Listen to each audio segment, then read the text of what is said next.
Infrastructure Scrutiny Panel. Today is the 3rd of March 2026, and this is our last quarterly hearing that we'll be having with the Minister for Environment for this political term.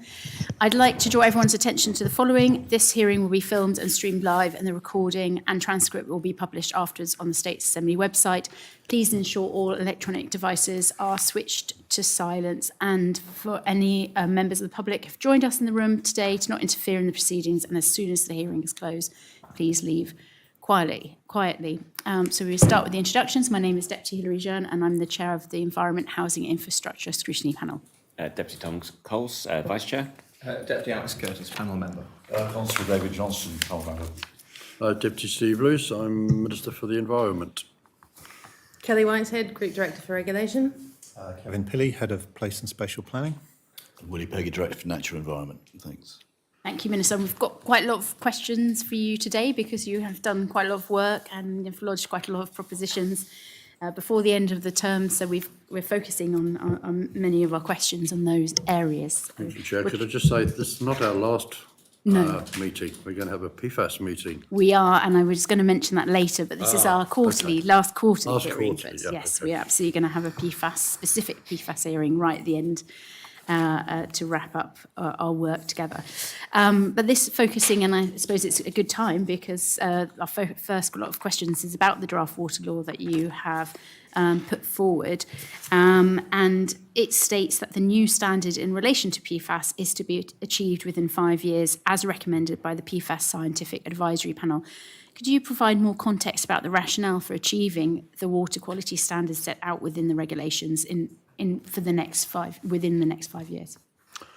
Yes, thank you, Chair. I'm sure everybody will know that we have been doing a huge amount of work on PFAS in the last 2 years. We engaged a PFAS panel, scientific PFAS panel, who are global experts in the subject, and we asked them to look at the whole issue around PFAS in Jersey, and they have, over the course of 2 years, come up with a number of reports.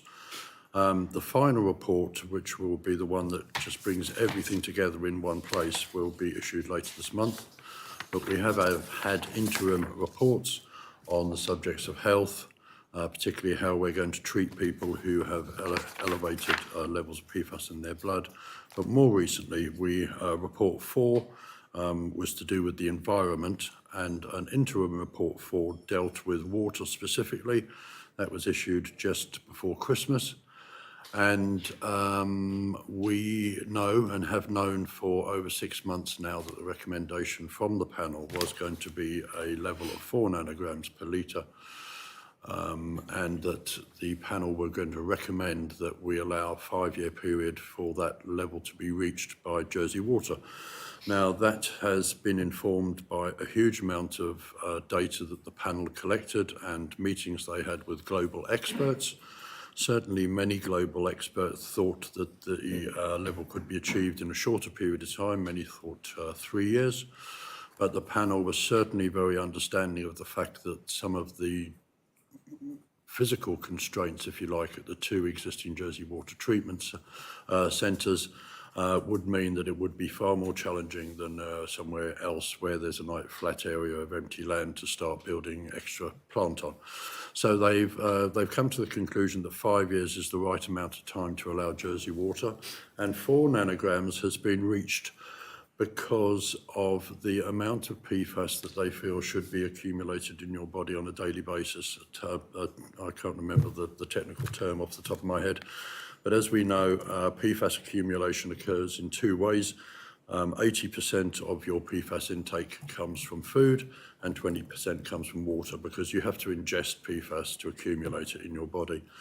And what the panel have done is looked at the values of PFAS levels in food, mainly in the UK, because obviously in Jersey we import the vast majority of our food that's eaten in Jersey. And they've said this is the amount of PFAS that an average person, an average diet will accumulate from food. That allows this level of water in order not to exceed the daily threshold. And in this case, the level of water is 4 nanograms per litre. And had there had been a situation where they felt more PFAS was being ingested by food, it may well have been that they would have come up with a lower level. But they have said for a very long period of time that 4 was going to be the maximum. They weren't going to increase 4 to potentially 6 or 7. There was always the possibility they might have reduced it further.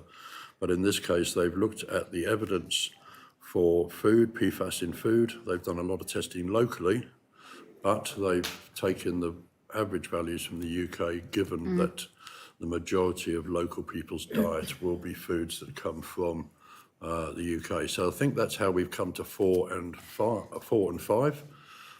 There's a lot of discussion going on about 4 and 5, but certainly that's the recommendations of the panel, and those are the ones I have lodged in the Assembly for debate later.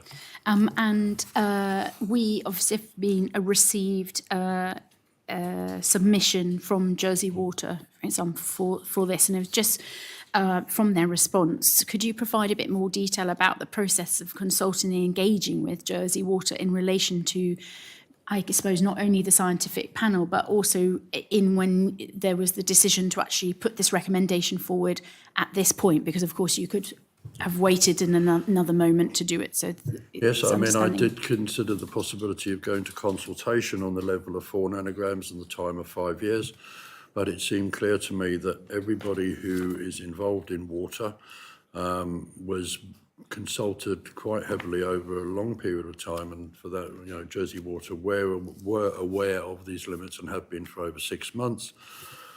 So I thought long and hard about it and thought, no, there are very few opportunities to debate this matter before the election. I'm certainly very aware that had I not done it now, the new minister would have had to have time to be put in office, to be briefed, to bring forward a proposition of their own, and that would have been at least another 6 months. And I felt that the subject had been discussed enough, and it had been discussed frequently enough and over a long enough period of time.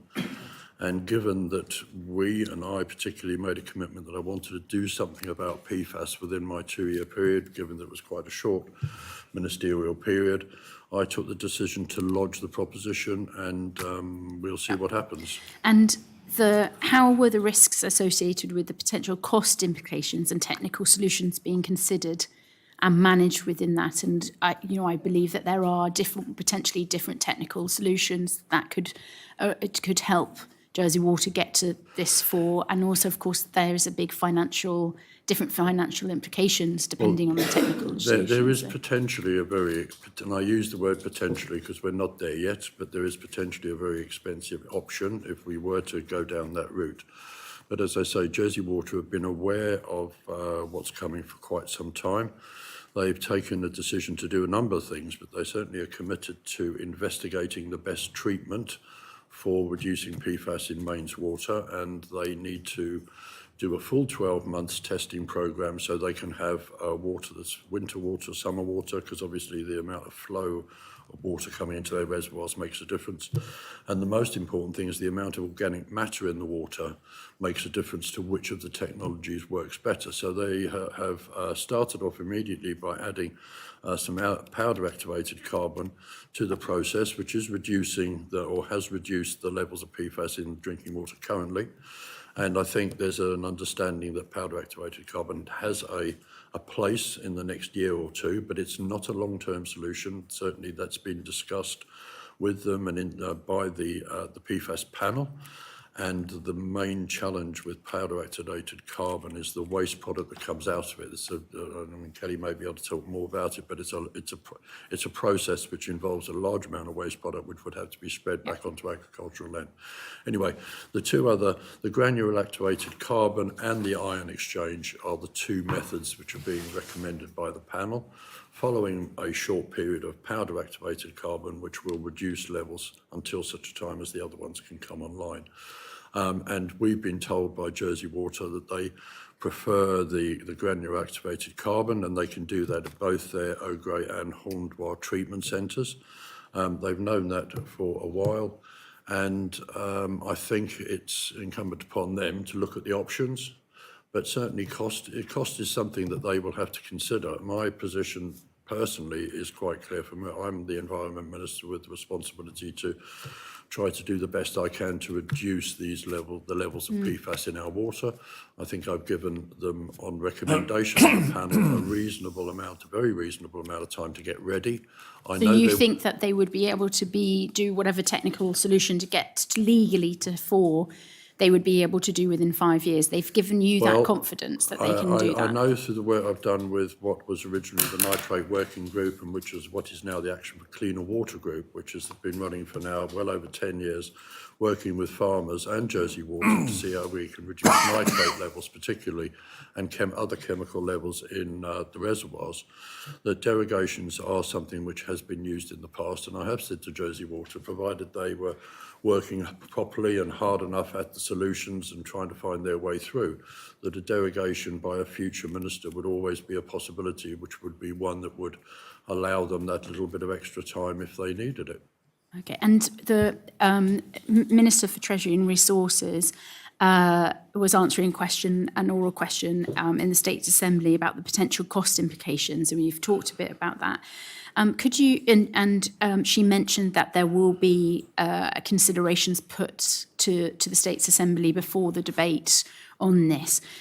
Could you give us a bit more an update on this development of cost implications? Will we be seeing this where you were mentioning that there's two choices really in that, and what that looks like, and really what is the government going to pay, and what is Jersey Water expected to pay? I mean, it's very vague at the moment of understanding about how we will get to 4, basically. I mean, the Investing in Jersey programme has been put together by government, and one of the items in it that mentions PFAS, and I think it's clear that depending what happens, that the government might be prepared in some instances to put money into solving the PFAS situation. And certainly we know that we have a PFAS hotspot at the airport, which has been identified. That's different, if you like, from the main situation, which affects Jersey Water and the whole of the island. But the airport situation is a hotspot. It's going to have to be remediated at some point. We're working with ports We're focusing on on the regulation at the moment, which obviously is for Jersey Water to meet this regulation that you're asking the States Assembly to agree in a few weeks' time. And where the concern is that at the moment that it says within the proposition that there's no financial implications.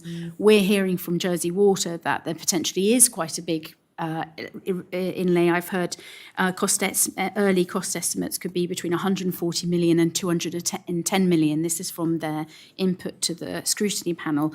And my question then, I suppose, to you, Minister, because you're talking about invest in Jersey, but will the government be putting money towards this, or is it expected that Jersey Water will pay for this, for whatever technology to get to be able to reach that? Well, that's a discussion that's going to have to be concluded at some point, Chair, but certainly Jersey Water is a private company. It's got private shareholders. It operates in an environment in Jersey where it supplies water to the general public.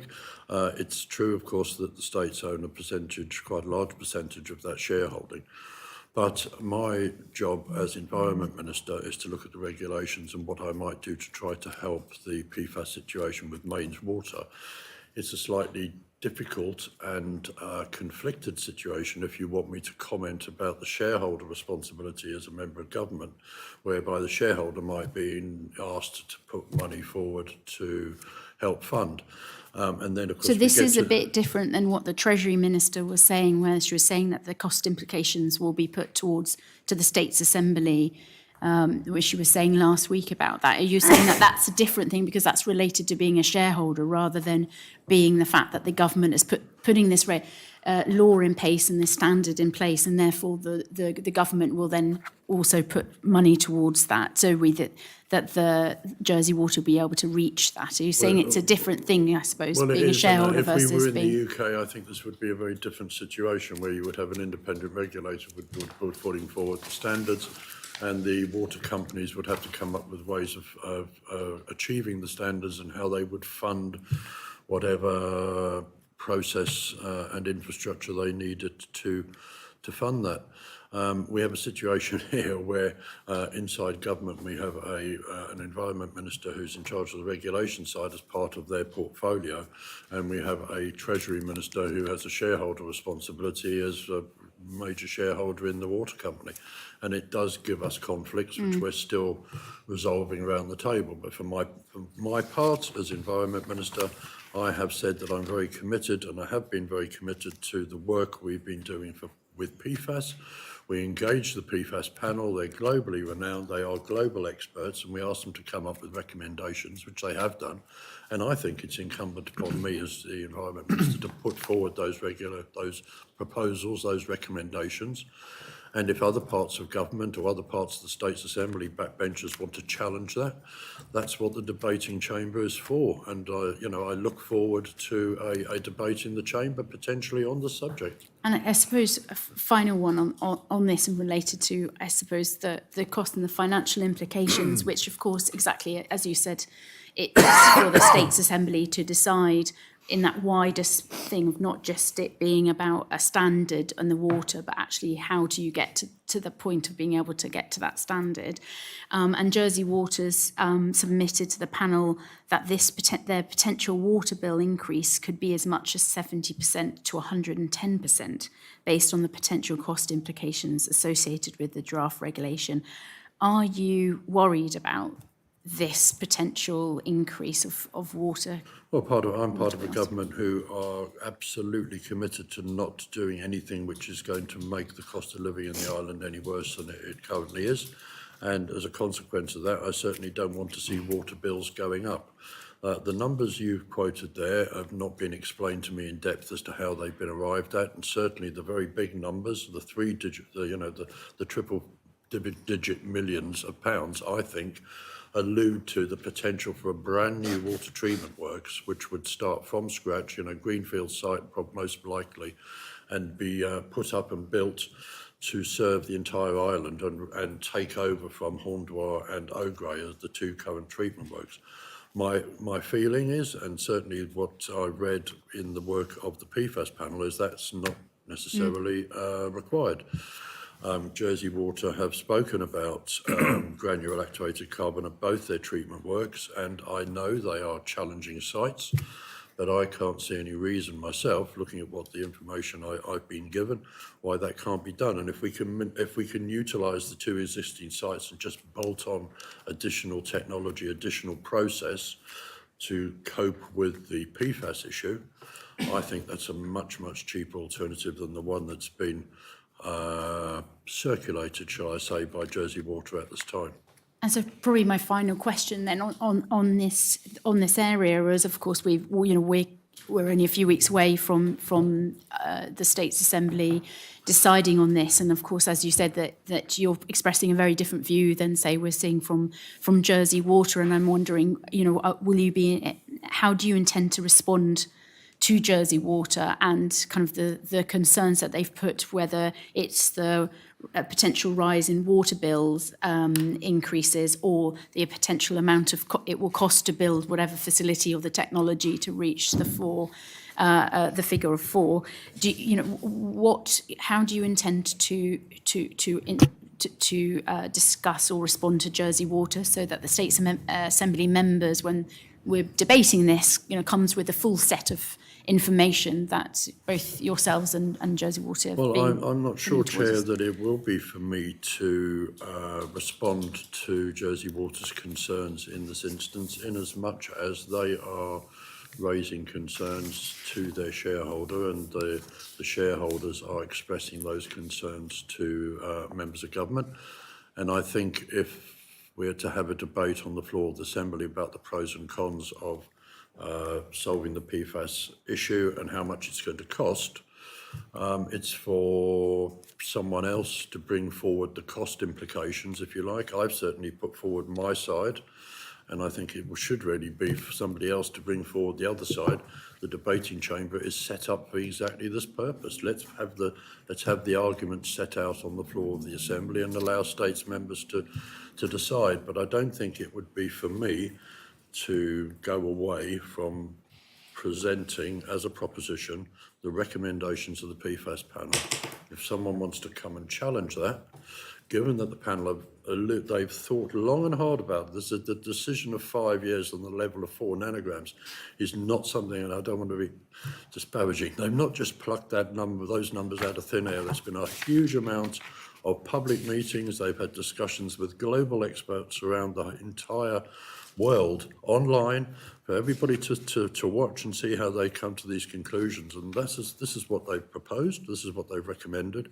This is what I'm taking forward. If somebody wants to bring a counter argument to that, I'm fine. I have no problem with that whatsoever. But I think I'm doing my bit of putting forward the case here. If somebody wants to bring forward another case, that's fine. Let's have an amendment. Let's get on the floor of the Assembly and discuss it. I don't know if I missed anything, Kelly. No, Minister, the PFAS panel did hear from Jersey Water in a public presentation, as well as, and it may be that Jersey Water's thinking has evolved since that presentation, but the Minister only has the material presented before him. The panel were absolutely clear that they were minded to consider the practical implications of Jersey, and the 4 nanograms within 5 years they believe to be practically achievable based on global evidence. In terms of the scientific backing and the evidence base, hundreds of pages of how that they have arrived to that. And as the Minister said, it was all debated and considered publicly online. They're all recorded and they are available. So if anyone would like recordings of those discussions and debates, then we can provide that. So I think that there is a sound evidence base for the Minister's proposition. Okay. I think I had a few other questions about Report 4, but I think we can leave it. As you said, Minister, we're having a specific PFAS hearing on the 20th of March at 2:30. And so we have, we can go into the other recommendations that have been put forward and how the government will respond to those and how you feel that the government should respond to those at that hearing, at the end of the month. I think my last question on this really is in a formal handover to the next minister, or if you were doing a handover to the next minister, and what would that contain for the PFAS recommendations? What are the main areas that you feel that needs to be focused on? Well, clearly, Chair, we're waiting for the final report to come out, but certainly when it comes to water, the panel have been very clear they don't see any changes now in those recommendations of 4 nanograms in 5 years. There are other recommendations which have been in interim reports, but I think until such a time as the actual final report comes out, it's difficult for government to give a final opinion on those recommendations. But we know that we've already done some good work. We know there's a lot more work to do. And I know we don't want to talk about necessarily getting to the hotspot at the airport, but there's a lot of work to do around the west of the island to make sure we mitigate that. There's work to do to make sure Jersey Water can abstract as much water as they can, water that's at a PFAS level that they can deal with. And then there's other recommendations about the return of solid waste from Belazan to agricultural land. There will be some recommendations about ongoing testing of local produce, but I was very heartened by the results that came out of the local produce testing. And I have to say, I can't stress this enough, that the 4 members of the PFAS panel are global experts. They advise other governments around the world on these issues. And I'm hugely grateful to them for the amount of work they've done, the effort they put in, and for their recommendations. And I know there will be some recommendations where we may have to be a little bit woolly on, but certainly on the important health ones and water levels, I think I will put forward what they have recommended. As for the next minister, there will be work to continue to do, and the official government response to the final report, which will come out at the end of this month, will be something which will have to be worked on during the course of the summer, and I would expect the new minister to present that at some point early in the next session of the States. No, thank you. I would just to add that obviously the water quality safety programme, the team will continue work during the change of government. The hydrological PFAS steering group will continue their work. The government has committed to bringing more information online, in particular about private water supplies and treatment at home treatment options. So we will bring that as a page up on gov.je in the upcoming months. So I just wanted to reassure that the work will continue with ongoing monitoring as well. And then when we move into the next government in terms of the new government's priorities, if there's anything more significant, then we'll take it from there. Thank I you. think I'd just, as a very final comment, Chair, I might just say not only the panel that worked hard, I've got a large number of officers headed up by Kelly here who worked enormously hard, but of any members of the public who are concerned or want to know more about PFAS, there's a specific site, search for it on gov.je. It has an enormous amount of questions and answers to every question we've ever been sent, and a huge amount of information there to reassure the public. Everything we've done is open and transparent. It's all online. It's all available to be downloaded or viewed or read. Thank you. I think we'll touch on more during our specific hearing. And over to Deputy Coles. Thank you. Minister, moving on to the area of the Marine Spatial Plan and fisheries. Minister, following the publication of the Economic Impact Assessment, the further research report in relation to the marine protected areas and the draft sea fisheries, trawling, netting, dredging Jersey Amendments regulation, what is your view about the extent to which the Marine Spatial Plan has been progressed during your time as Minister? Well, I can say, Deputy, that I'm not necessarily because of me, but I'm delighted with the progress that the Marine Spatial Plan has made in the short amount of time, not least because a significant part, a really important part of it is to do with marine protected areas, as you say. When the Marine Spatial Plan was first published, a protected area was proposed within that, and very early on in my time as Minister, there were two areas which were highlighted to me, which were relied on very heavily by individual fishermen, both Jersey and in one case, a French fisherman. And I decided that there were immediately decisions to be made on those two areas, which were grandfathered to 2030. And then I guess it's probably fair to say that things went a little bit quiet for a while, and we moved ahead making some small changes for navigation, to make life easier for both fishermen and marine officers, and we moved forward. And then as we came closer to a time where we knew we were going to have to pass the proposals through the Assembly for the marine protected areas in order to come into force for September this year, the pressure started to come back on again. And we were at that point, sort of second half of last year, in a position where we'd initiated new technology onto fishing boats to allow us to monitor to greatly the areas that the fishing boats fished in. Technology which resulted in a ping coming out of a French boat, or I don't know, Jersey boat, and on a chart, a computer chart, and available to marine officers to see where fishermen were. And that was greatly, really helpful, because it allowed us to analyse where boats were fishing and where they weren't fishing. And it soon became apparent, just by the amount of time the boats were visiting, that there were certain areas which would be really seriously missed if we protected them immediately. Further to that, and only a few weeks later, the Economic Impacts Assessment that you refer to was published. And that was done in Jersey for the Jersey fishing boats. And not long after that, the French government themselves issued their own financial assessment of the impact on the French fishing boats. So all of a sudden I had a lot more data available to me to show me where boats were fishing, and more importantly, how much time they were spending there as a percentage of their days at sea. And then on top of that, some information showing how much of a value of the catch value from those particular areas. And I then took the decision that I had to allow certain additional areas to be grandfathered for further few years in order to try very hard to get to a position where we are protecting a large percentage of our seabed and our marine waters, but we do it in such a way that we manage to keep the fishermen fishing and profitable during the time while we get there. So that was the difficult decision that I had to come to. I spoke to local fishermen a lot. Officers of mine went to France and visited the French fishing associations in both Brittany and Normandy and came back and reported about their concerns.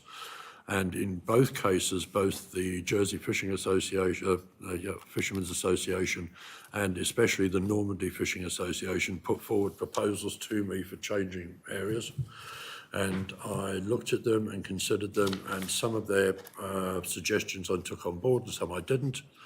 But what has happened is I've issued now the final version of the marine protected areas, which is now lodged for debate in the Assembly, and that will show the bits that will be protected from the 1st of September this year, and further areas which will come in to be protected in 2030.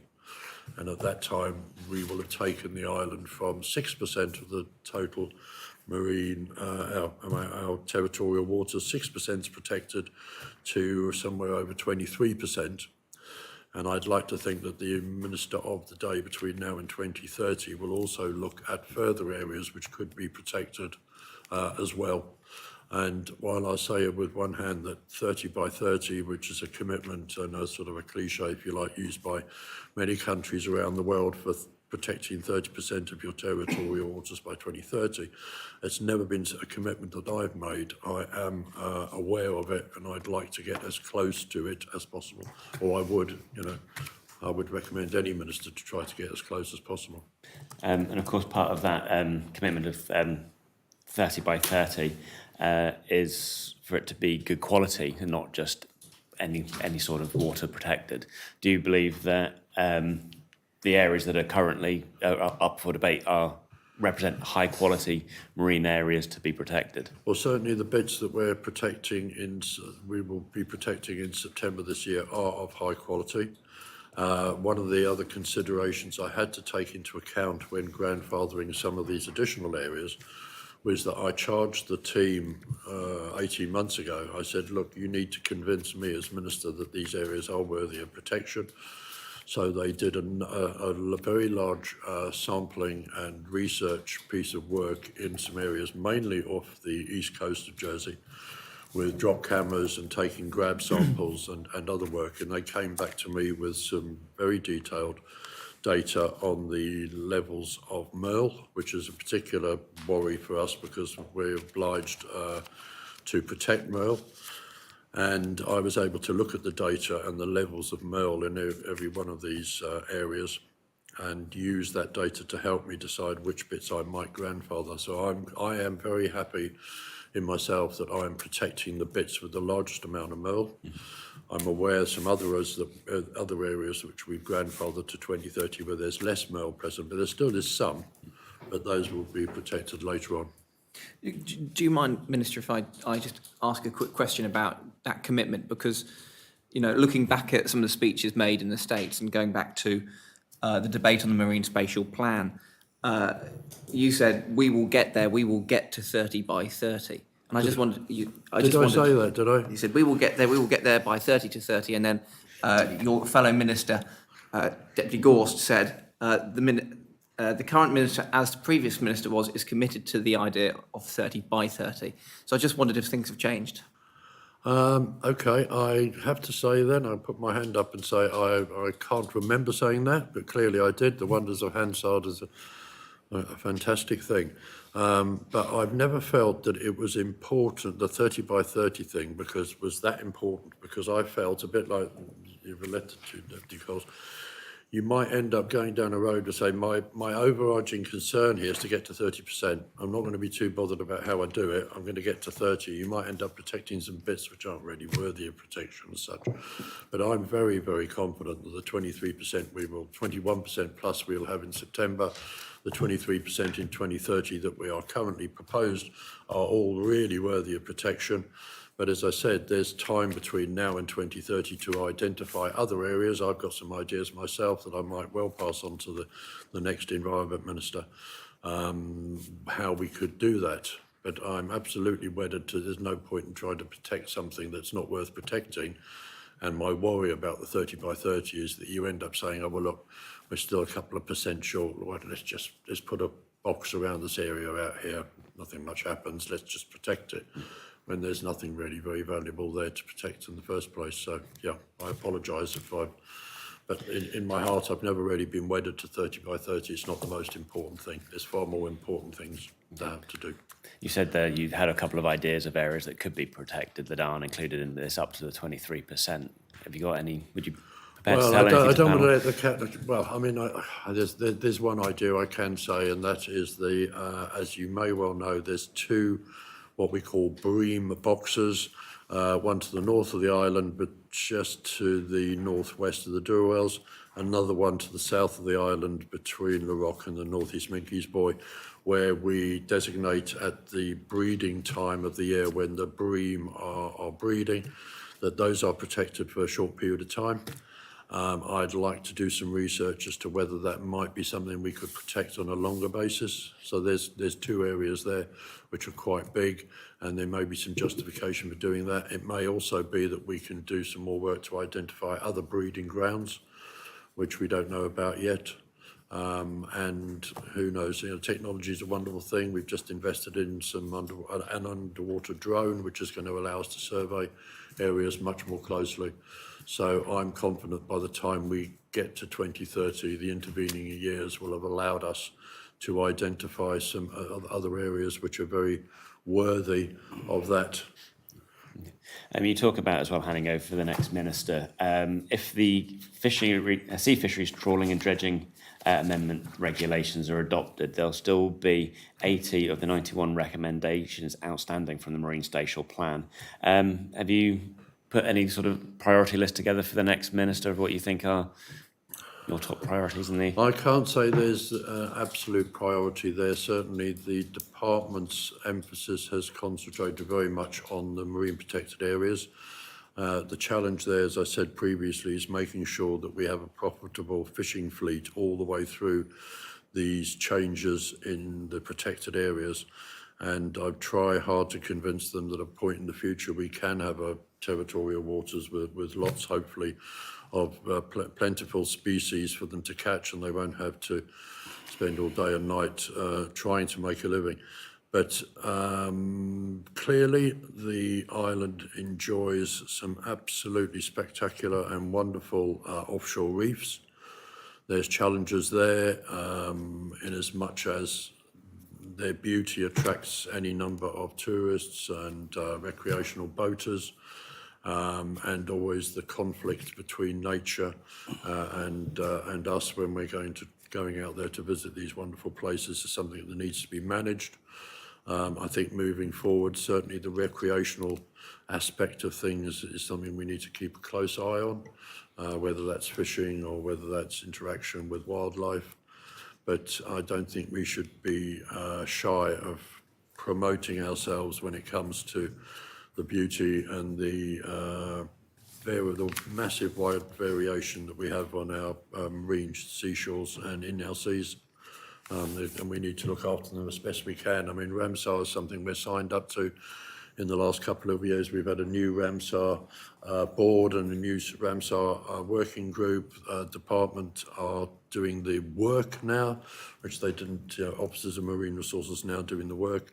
And just promoting Ramsar itself is we're doing much better at that. You're chomping at the bit. I am. I'm conscious that our officers are putting together a progress report on these 91 priorities that we'd outlined in the Marine Spatial Plan, which is due in April this year. So they're working towards trying to give a bit of an understanding as to how we're getting on with those other very important areas. We always said, of course, that Marine Spatial Plan's it's a live document. It's never ever going to be static. We will be looking to update it all the time. It's not one of these that will come back to the Assembly every 10 years for an update. We're just going to continue to update it as we go. A lot of the goals and aspirations are there. But unfortunately, in many cases, we have a little box at the end that says, the finances to achieve them haven't been identified yet, but it's all work in progress. Okay. You obviously mentioned about profitability and the fishermen going forward through your plan and the handover, which brings us nicely on to the bluefin tuna regulations in P21 2026. This proposition was brought forward following a pilot scheme in 2025 where a limited number of charter vessels were authorised for recreational catch and release tuna fishing. Can you outline what key lessons were learnt from that pilot scheme? Well, we only had one vessel that went out to do the research because it was very important for us to understand more about the level of tuna, where they were, how many we thought we had, because we have for the last 2 years been working really hard to put forward ourselves to become a member of ICAT, which is the commission which regulates everything to do with Atlantic bluefin tuna administered from Spain. And we wanted to add ourselves to the UK, if you like, to become part of the UK. So we've done that work. We've been to Spain. They've accepted us into the tuna scheme. So the UK know that we're now recognised, and we will shortly be aware of whether we're going to be allowed some quota for tuna. Certainly the work that's been done shows that tuna are a species, especially the North Atlantic and our side of the North Atlantic. They have been protected for a long time. Their numbers have come up to a point now where we can fish a small amount of them without having any detrimental effect.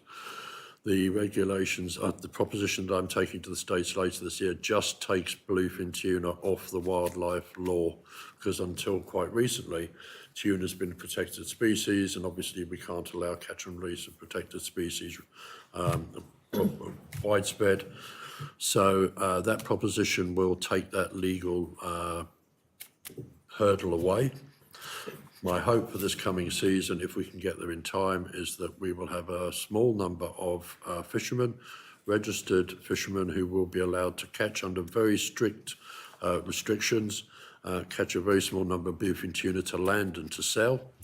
But also I hope that we will be allowed also a number of permits for recreational fishermen to go out and catch and release tuna in our waters. Again, under strict regulation, certain types of equipment, and they will all have to be trained. The licence is not going to be cheap. It'll be several £100, but that will only just pay for our annual subscription to ICAT. But the way you asked me, lessons we've learnt, certainly something we have learnt is that the tuna in Jersey are smaller than some of the tuna off the southwest corner of England. And while they're less weight per fish, the quality of the meat is significantly better with these smaller, they're still quite large, but these smaller fish. So I am really, really hopeful that with some very clever and careful management that we can turn tuna into as a very niche product. And just like octopus at the moment, we will also see some locally caught bluefin tuna on our menus in local restaurants. We're also going to have some regulation. We're not going to be able to export. It will be for local only, but actually in this case, because we're regulated in some things from the MMO in the UK, local will include UK. So if we need to export the odd fish, we can do that. But there's a lot of management that's going to go into looking after this fishery. We are determined to do it absolutely properly, and I'm sure that we will. Yeah. Can you explain the difference? I mean, you mentioned about ICAT being part of Spain, the the MOU with the UK, Yeah. and how that interacts with our licensing, because you talk about issuing license for landing and issuing it for catch and release. Can you explain the differences between all these and how they interact? This is where I feared we might end up with my fisheries officer. I'm I not think even so. sure if the director's going to know the It answer. is complex. I think one of the, in terms of lessons learned, trying to establish a tuna fishery, be that catch and release or catch kill, is an extremely complex business. It requires an awful lot of paying very strict attention to existing rules, and those rules are set out by ICAT, which is the overarching governing body that then allows us to even consider. We have to provide evidence into ICAT to make sure that, for them to scrutinise us, to make sure that the activities that we're proposing, the legal background that we have in the island, is sufficient to uphold standards which are extremely high in terms of animal welfare in the catch, but also making sure we don't abuse that catch. So that's the ICAT link with But when Jersey. it comes to the allocation of quota, just to be clear, ICAT in Spain hold the total quota. They will issue a quota to the UK. The UK will then issue they will divvy it up, if you like, to the devolved powers, Wales, Scotland, Northern Ireland. And now that we're signed up, they will also hopefully issue some to Jersey. There's some discussions to be had as to how that will happen. So we will get a quota, however many kilograms of fish that can be caught and landed. We will also get an allocation of a number of licenses that we can use to issue to recreational fishermen to catch and release. But these licenses are going to be issued then by Jersey to Jersey fishermen in Jersey The waters. licenses there will be a number of licenses, I'm thinking Yeah, of my head. and 30 a or tonnage 40. stroke kilogrammage. It will be up to us to issue them to what have you. Yeah. At the moment, how the quota for catch and kill is administered is still in discussion with the UK. Yeah. My hope will be that the UK will issue it to myself or the department, and we will allocate it to specific fishermen in the Jersey fleet. So the catch and release is kind of a bit more, it's a bit more worked out than, say, the The meat is of the highest quality. And of course, in that then we come about the compliance with food safety and processing standards. Have you been working through that to ensure that the high value, high good quality tuna is... Well, certainly there will be, through the food law, there will be some strict requirements on what happens to the fish when it lands. But what I can report to you, Chair, and the panel, is that the Minister for the Economy and myself have been working hard. We've identified some funds, and we have now started a project which we've engaged somebody to take on for us, is to look at the future of fish marketing and fishing in Jersey and how we move that forward. This person is going to come on island, talk to all our fishermen, do a lot of research. They're already very experienced in this realm of work, and we hope they will be making recommendations to us in not too many months ahead with how we might develop the fishery product, how we might change the marketing, how we might diversify the industry for the benefit not just of the island but especially the fishing fleet itself. I'm sure there's going to be some recommendations in there for some infrastructure. There'll be some recommendations to spend some money, but it will certainly give us a blueprint which we can hopefully give some confidence to the fleet to say, this is how we think we should be moving forward. This are the markets we think we should target. This is the infrastructure we think we're going to need in order to be able to provide the type of product that people look for. we get this report before the end of the term? I mean, will you get the No, report? we won't. This So is it'll work be for that I the think new- is going to be ongoing over back the in. course of the summer. It's just this And year. I would think the new ministers were in a position to publish that early in the autumn. The panel notes that, and I quote, all sellers will be registered through a mandatory electronic catch documentation scheme, which ensures the highest levels of traceability for each individual fish. How has this documentation scheme been developed? Well, you're not talking to the right person here, but I can tell you that there will be devices on all the boats, so we will know where the boats have been, and the boats, the fish will be allocated numbers. I'm not sure but I know the way it'll work. You know, every fish that will be landed will be documented, a bit like it is now with the app that we have for fishermen to Catch app. record their landings. But in the case of tuna, you know, it's going to be even more specific. There's a fish, and it will be traceable all the way through, so we know exactly where it's gone. But I'm not Catch sure to that. plate, essentially, is the Yeah. plan. I'll ask the senior officers in Marine Resources to get back to you on that one. Okay, so I suppose my last question is going to come down to what financial or practical support, if any, has been provided to local vessels wishing to enter the commercial market, particularly given the investment requirement and compliance process for tuna? For tuna, Yeah. okay. Well, when we know how the quota for catch and kill is going to be distributed, it'll be very much easier to answer that question. But let's just assume for a minute that there's 4 boats that apply and are granted. There will be some very specific requirements that the boats will have to fulfil in order to be given a licence.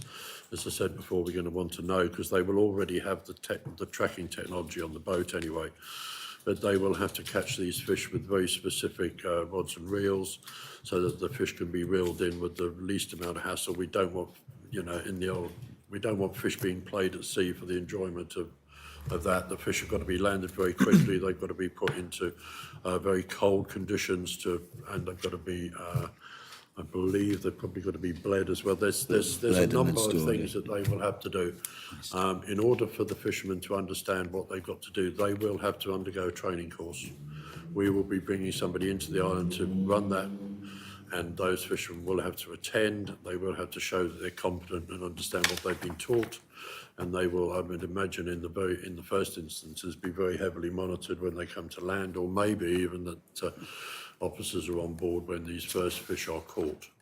But I can't impress upon the panel enough the importance of this fishery to us. We put a huge amount of work into getting where we are, and we're not going to do anything which is going to jeopardise. We want to be seen as a jurisdiction that takes marine resources really seriously. We've got a great team.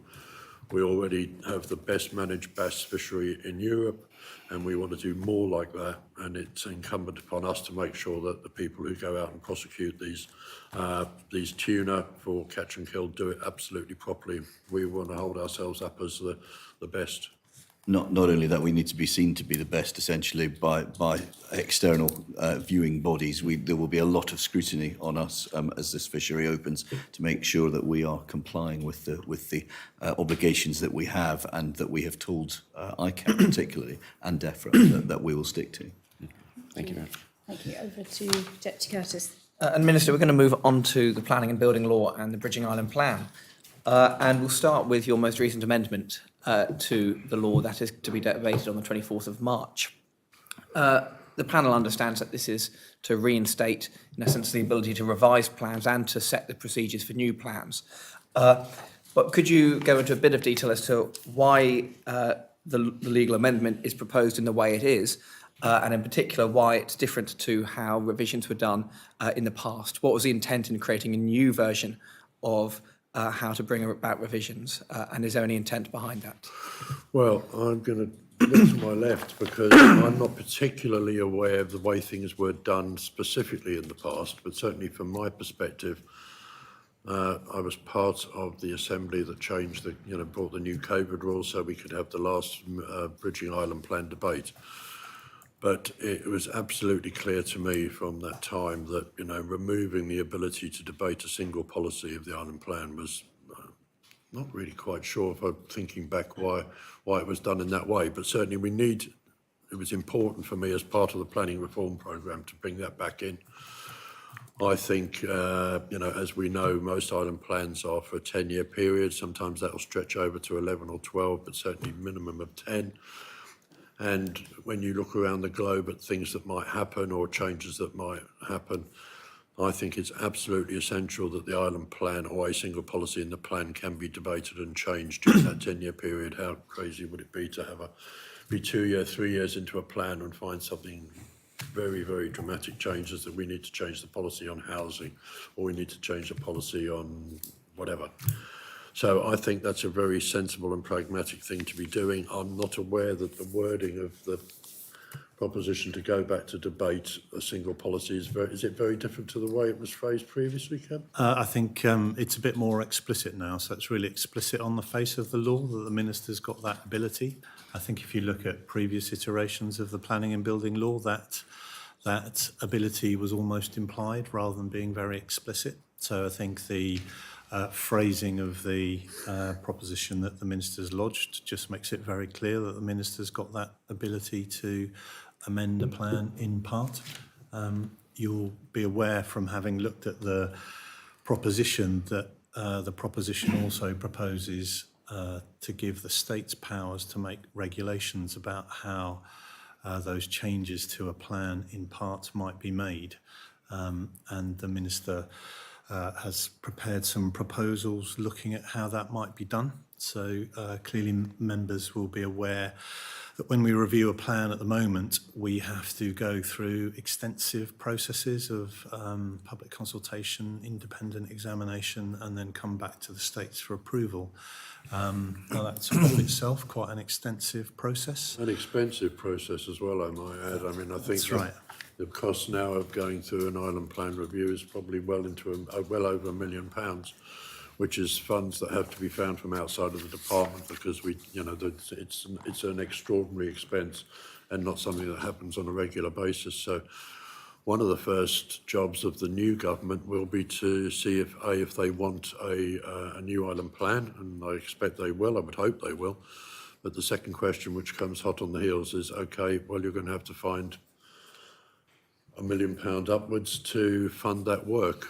But one of the answers to less funding would be to maybe have a different island plan process, come to conclusions in a different way, maybe a cheaper, or not have such an extensive plan. So I think that's where I'm interested is the idea of the changes is not only to future-proof the law for a new island plan, but it is about how does the minister review it. And my reading of those of the amendment is it creates this regulation-making power, which would be where one defines a process in which the minister does this. And a key change compared to the pre-COVID law, when it was last amended in 2019, was any change would have to come back to the states under the previous Article 3.2.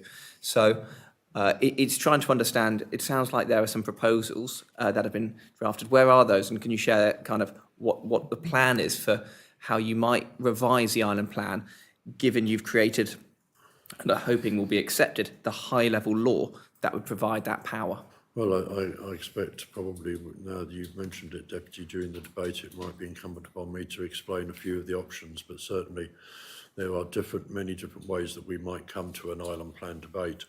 And I think what we want to do in changing the legislation is to give ourselves the flexibility to do whatever we felt was best at the time. I don't know if you want to expand a bit more, Kevin, but I mean, we have looked at the options of two, it's like a dual plan where you have a big overarching plan which doesn't get revised very often, and a lower level, more specific plan that is revised more frequently. I think we sort of decided that we wanted to stick where we are, really. I think we find there's no point in changing something if it's working well, and I think the current system probably works well enough with some tweaks. But is there anything you need to add? I think the only thing I'd add, and as the Minister suggested, he might seek to highlight some of these issues during the debate on the sort of enabling legislation, if you like.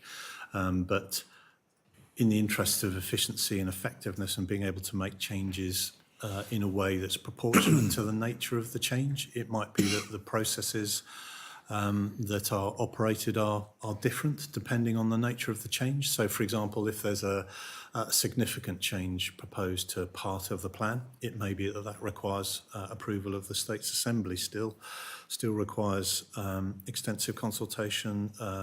It may also require independent examination and then go back to the Assembly. But if the change is relatively minor, it may not necessarily have to follow that route.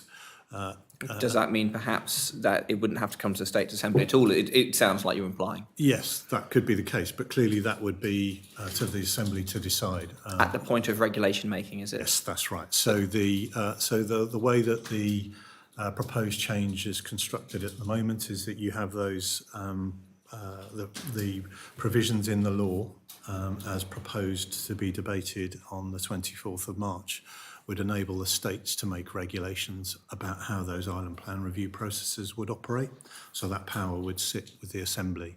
But those regulations would need to be drafted and then brought back to the Assembly for the Assembly to consider I think the important point is nothing gets decided without the assent of the... Through regulations. That's right. And given that you might talk about where your view would be, albeit we're reaching the end of a term, has there been any consultation on what that kind of work stream would be, to create different ways to revise the island plan? So there was consultation in July with the public. Has anything else happened since?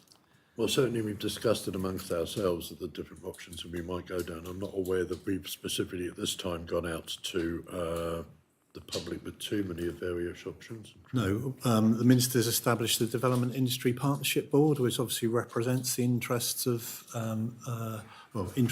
represents various interests involved in the sort of planning and development world.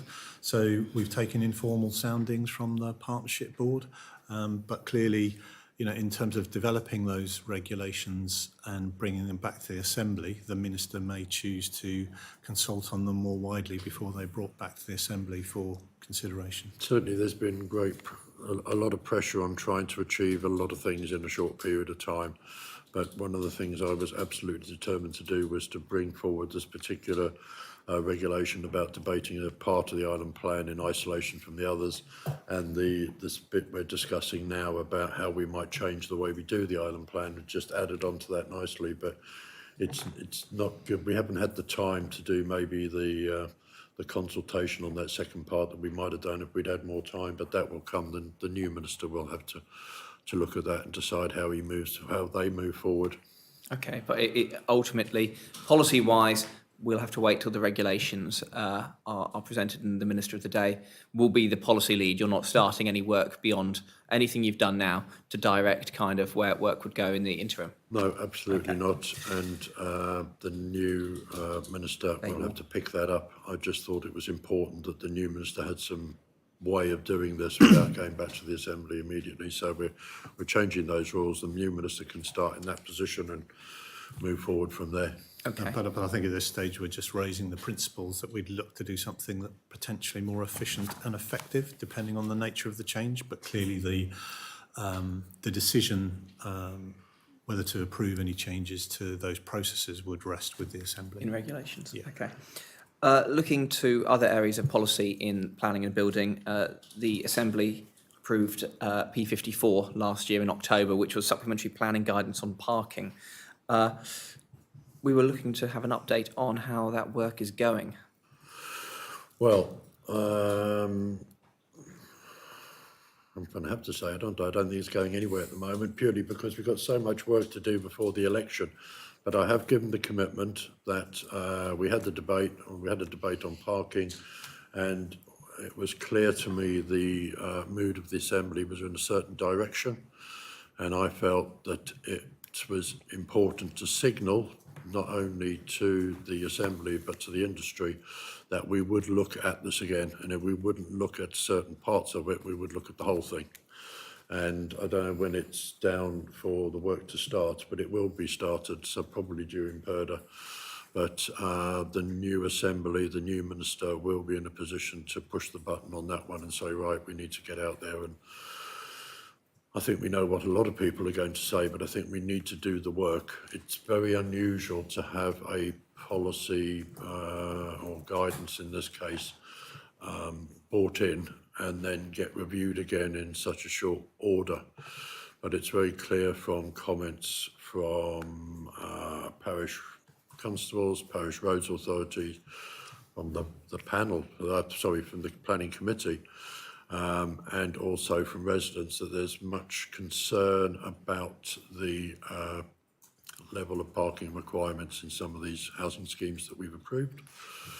And that's brought about by housing schemes which are being built out, and then we find there's a lot of parking happening in places that never happened before, some of it illegal. But it does give country parishes a big headache when a significant number of cars suddenly need to be parked somewhere in the area of a parish village.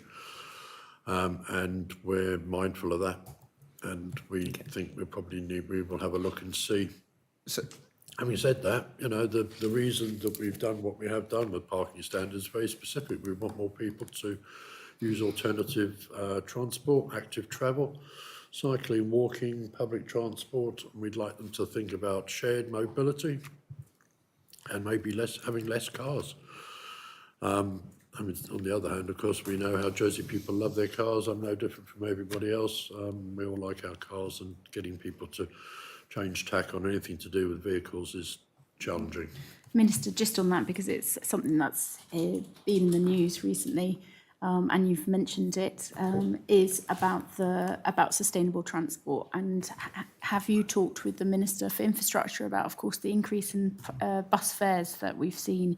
It's quite a big increase to the point that actually potentially it's quite expensive to take the bus on a return journey versus potentially parking in town, and whether you've talked to the Infrastructure Minister about that, because you both obviously hold those pieces. I can say that I haven't spoken to the Minister about the increases. I can't say I was overly aware of the, is this something that's come in very recently?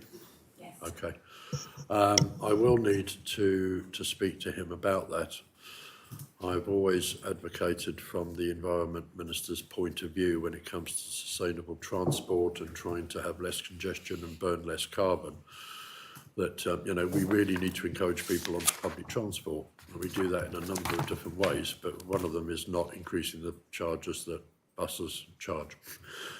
Certainly increasing the cost of parking would be one, making it easier for buses to travel, and I think we're seeing the new bus lane going in at the end of Gloucester Street, which will mean that buses can move around even more quickly. But we will have to, in the next session of government, this phase 2 of carbon saving from 26 to 30 will involve a whole new raft of initiatives, if I can call them that, to try to save carbon. But clearly, saving carbon is people need to walk, they need to cycle, they need to go on public transport, or they need to drive electric vehicles. Electric vehicles don't change congestion, but certainly they save carbon. But it's difficult when you've got a round trip of about more than £5 for a bus. I accept that it's still cheaper than using a car, but sometimes that's a message, that's a bit of education that we probably need to work harder on. The cost of running a internal combustion engine vehicle, cost of insuring, cost of parking, all the sort of thing. When you actually do the sums and add up to how much that costs you a day, it's not an inconsiderable amount of money. So I think there are plenty of advantages to travelling on bus, but of course people need to be close enough to a bus stop. The timetable needs to be at a time which suits people to travel. So work to do. We have a nice new fleet of buses. In many ways it would have been nice if they'd been electric buses, but I know that this is one needs to balance the enormous cost of electric buses with the The cost of buses would perhaps be, when looking at sustainable transport, on those newly zoned houses or those who are living outside. And just to pick up kind of your commitment that policy time is going to be set during PERDA to give kind of the next minister kind of the blue touch paper to have policy options on parking standards. And just to further confirm, you mentioned that would include the standards around the rezoned sites, perhaps. Notwithstanding, obviously, that P54 was purely about one parking space per unit, that you're going to have kind of policy work undertaken to review the parking standards at those newly zoned sites as well, which have, as you mentioned, Well, yeah, and been I mean, I raised. think the important thing to say is I'm not bringing this to change, I'm looking to review. If whoever the minister is will have the information at their disposal to decide whether they want to make a change to the guidance. But clearly we made a case when we put that guidance together, where we said houses should have one parking space only, it's where we ideally wanted those houses to be close to amenities, so be close to your parish hall and your school and your supermarket and all that sort of thing, so you could walk or cycle. But I accept that at Zion, maybe, for example, we don't have all that. You're certainly on a good bus route and it's close to a supermarket and garage. But there are other things. Certainly, transport to school is a challenge from Zion, where whichever school your child might be going to, it will involve. But at a high level, that work is going to be undertaken as kind of some of the pre-election time, and it won't be constrained to St Helier. It will be about a review on parking. No, well, this Brilliant. is exactly right, because as you say, Deputy, the proposition that came to the Assembly was, I think, very much more focused on St Helier. But despite my attempts to persuade members not to talk about the wider parking standards or the wider island, it was very difficult for me to do separate that. that. It became very apparent that a lot of members were unhappy about the standards generally, and That's that's okay. why I said, rather than just do a specific piece of work, I would like the whole piece. No, I just wanted to know that was on, so we could keep track of that, and anyone listening can. A couple more quick sections from me. An update, ideally, on the West of Island planning framework, noting that we heard in the last quarterly hearing that terms of reference were being prepared.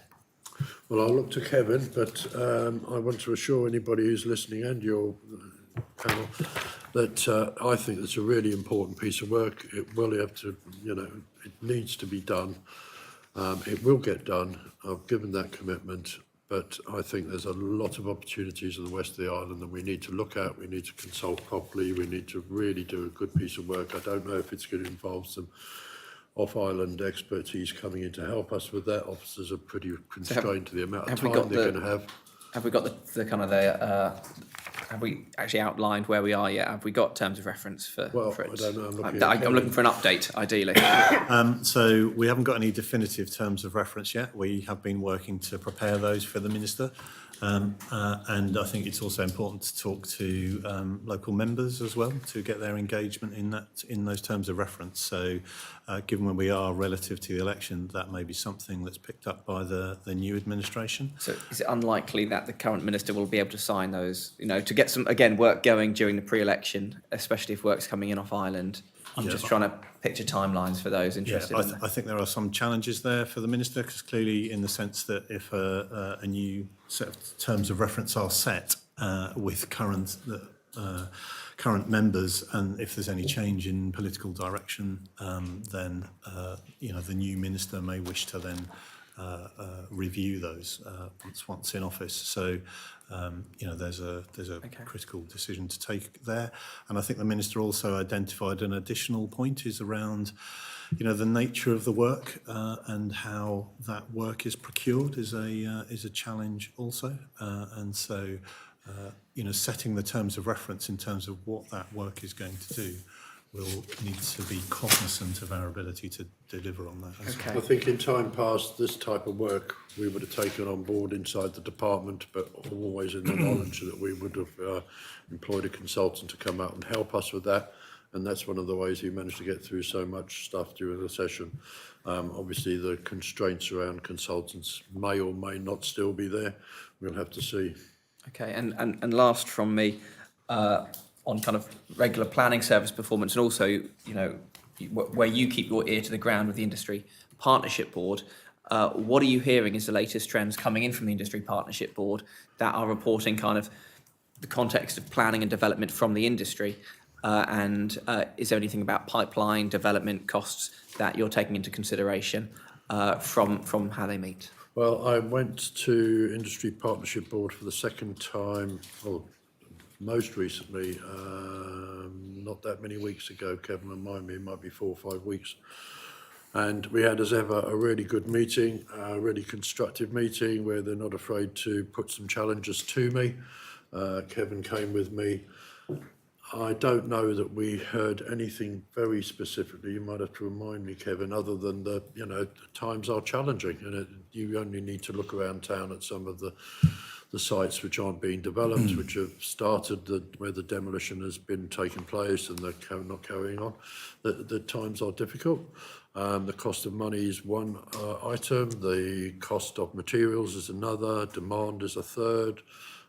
Cost of living is something that we can see the number of units which are moving through the Royal Court, and the values is all monitored. So we know that this is not the COVID period where people are.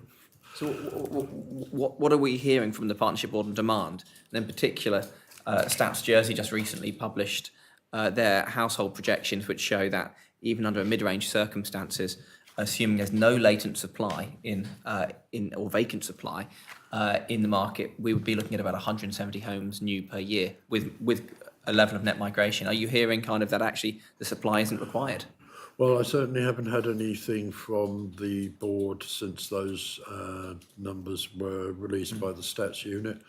I looked at them very quickly and fired off an email to Kevin. Population and where we go with population is a very, very interesting discussion to be had. I mean, I looked at those statistics and saw the projection for out into the late part of the century where we're going to be back, they think, down to below 100,000 people living on the island. But at the same time, they also see, while the population is contracting, they see a demand for an increasing number of units because people are living on their own a lot more for a whole raft of various reasons. But I have to say, I'd like to be more up to speed on the demand for property at the moment on the island. It's obviously not my specific portfolio, as it would be for the housing minister. But there does appear to be lots of property for sale. We can see by the sales values that demand is not quite where it would be. But at the same time, obviously, there's a lot of affordable housing, social housing coming onto the market. And yeah, it's interesting. It's an interesting one when you look around and see sites that are not being built at the moment. Kelly. Just to remind you, Minister, that you will be publishing this month your planning performance report, as well as the number of houses that were constructed last year and the number of planning permissions. Right. So that may give an indication in terms of some of the construction And industry, you want me to say traffic. Well, And there's also the Industry Partnership Board annual report that has been published online as well. So we can point to those we'll shortly. have to move on, but I'll finish on those statistics and just try and see, will you be publishing statistics or are they live now, either with Read or without, on the total builds since the last census, so that we'll know actually roughly, as close as can be, the delta in what's been delivered, and therefore have an up-to-date idea of kind of, we can sum the two basically, We new will be units. issuing a planning performance report on the previous year, so 2025, and in terms of separate statistics for longer term trends, that would have to be dealt with separately. So the planning performance report in the next month will be for Just have 2025. Going Okay, back to the that's island great. plan and the ability to debate a single policy, the population itself is an interesting one. Just before the last island plan came out, we were using numbers of plus more than 800 a year people coming onto the island. That drove the demand and the number of rezone sites that we needed to look at in the island plan debate. Sooner than the ink is dry and we see a change in the demands from the population, which has in some ways been really helpful because it's allowed us to extend the length of this bridging island plan further than was predicted, mainly because the housing demand isn't quite there the way we thought it was, and the rezone sites are going to be sufficient for the immediate short term, which allows us a couple of years to get out to develop the next plan. Great. Thank you. Moving to the Yep. Pantab now. A few questions on the carbon neutral roadmap. We talk about reports. Panel's aware that Climate Council's comprehensive evidence report on the carbon neutral roadmap is due to be presented imminently. Given the limited time remaining in this political term, can you please outline, Minister, how and when you intend to formally respond to the report and what actions will next steps the panel should expect from government once it is published? Well, thank you, Constable. As I think we all know, and as I've mentioned, the report has been published. I have it in front of me here. It's an extensive document. I met with the members of that council some months ago, and I can't tell you how impressed I was with the quality of them. And Chair, this was a sort of a joint initiative, if you like. The two of us went out and met the panel, and we've also sat down with them. They've had them explain where they are. In some ways, it puts me in a tricky situation. One week I'm in the State Assembly telling the Assembly how I don't think we should enforce the phasing out of used vehicles in 2030. But within a matter of days, I'm going to be publishing a report for the Assembly to look at, which says that despite us being in a good place and working really hard, we're not doing well enough to meet our commitments to Paris and meet the targets that we've set ourselves for 2030. And I was listening to Radio 4 on the way into work this morning. quite early. And again, where I'm hearing all the time about the financial challenges to climate change and the costs involved in trying to save carbon, and it's a real challenge. They have a number of recommendations here. I'm not going to go through all of them, but I've made comments on very many of them. But they want to talk. They have suggested ways of doing better, and it's going to be incumbent upon me to have a look at these in a bit more detail and decide which are best to follow. The next minister will have to do likewise, but they talk about ways to dividing cess by looking at the number of tonnes of carbon that we save. There's an interesting one here on the integration of aviation and maritime emissions, and I know we've started to do some work with Ports of Jersey on that, but maritime is not somewhere we've chosen to go previously.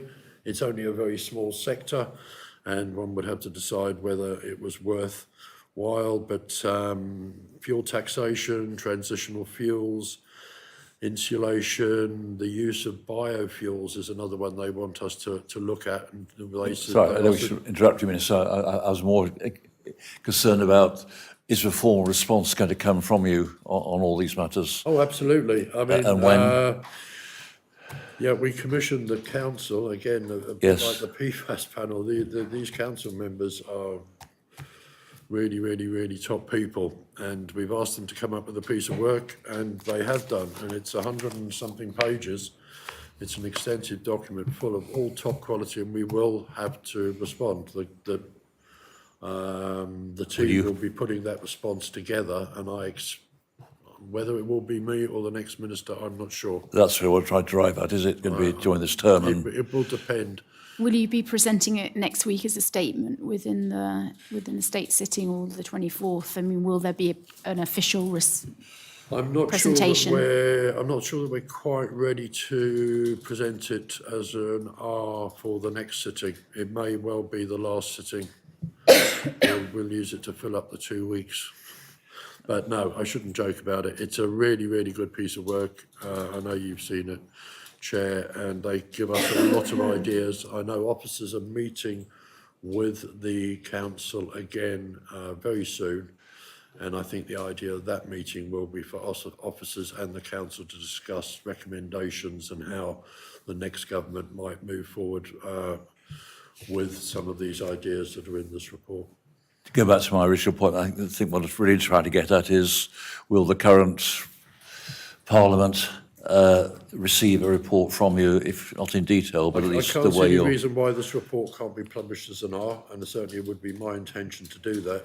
I would hope to do it. I wouldn't want to make too big a statement, if you like, but I think it's, the Climate Council have come out with this work. It's really good work. Members should see it, and I expect they will see it. With luck, if I can get it published for next week, I will do that, certainly.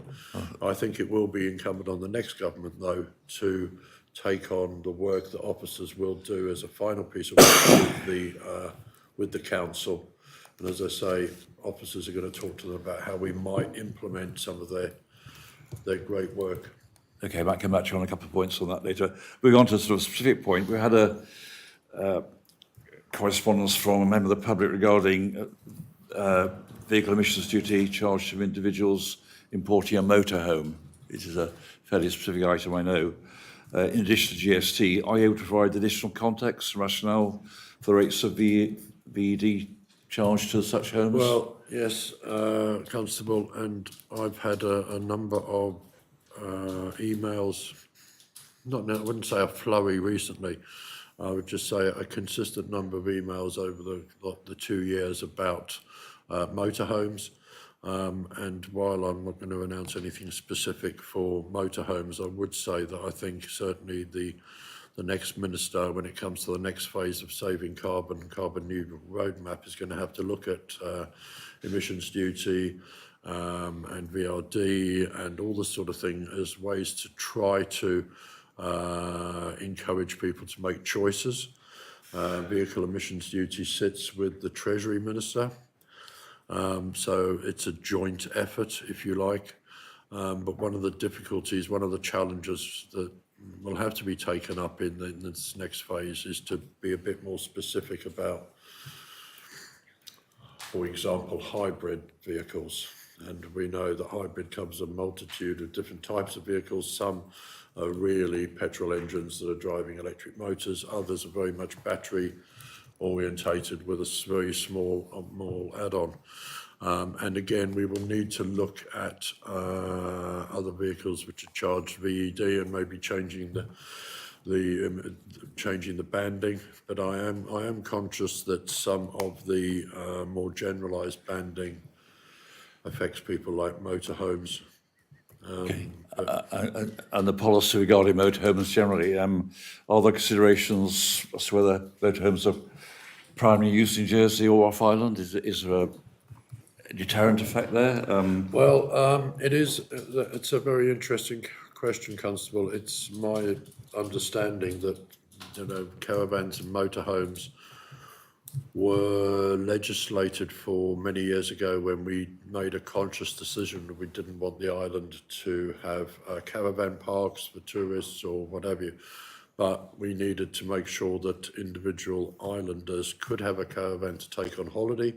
Legislation was put in place which allowed them to take their caravan from their home to the port, go and come back. But I think I'm right in saying that you weren't allowed officially to see the caravan from the road, so we didn't end up with storage issues. And then, of course, motorhomes came along, and and then some people decided that they could. Their motorhome was small enough that they could drive it to work when they went. They could use it for holiday, but in the non-holiday time, it was a vehicle they could use for doing their normal day-to-day living. And then, of course, as you'll be aware, well, it doesn't affect St Mary so much, but in the west of the island, we had issues with people overnight staying or staying for a week in certain parts of St Peter's, St Bullards. So there's a whole thing about motorhomes, but it may be time that it was all revisited. But Kevin, do you remember anything about motorhomes and circulation within the island? Because I think strictly according to the law, you're not allowed. Is it right? I think Allowed to circulate? perhaps move on You may for well that. know I mean, more. Could I quickly ask? I think the concern is about why VED is charged, on the principle behind why VED is charged. And I know, we know islanders are facing down the barrel of about £12,500 to import a motorhome now under the current VED rates. And it's about that consideration as to the impact, what at the principal level, what the policy impact of VED is there for, and whether it's matching and suiting motorhomes. And the specific question there was about the context that actually on the island, apart from running the engine maybe once down the 5 mile road at 40 miles an hour, they've done 150 miles on the island in the year. Yeah, and as I say, there's other vehicles that fall into very similar circumstances. Some vehicles get imported onto the island and not driven at all. Not very many of those, but certainly many vehicles do get imported and not driven very much. But emissions are emissions. It may well be as we move away from the fuel, as we reduce carbon and sell less petrol and a lot less diesel, we're going to have to find, Treasury are going to have to find ways of replacing that income. And it may well be at that point that, like the UK, maybe they will look at a mileage charge. I'm not really sure that would work in Jersey where our mileages are very low, but they will have to come up with different ways of replacing the fuel duty. And at that time, we may well come up with something.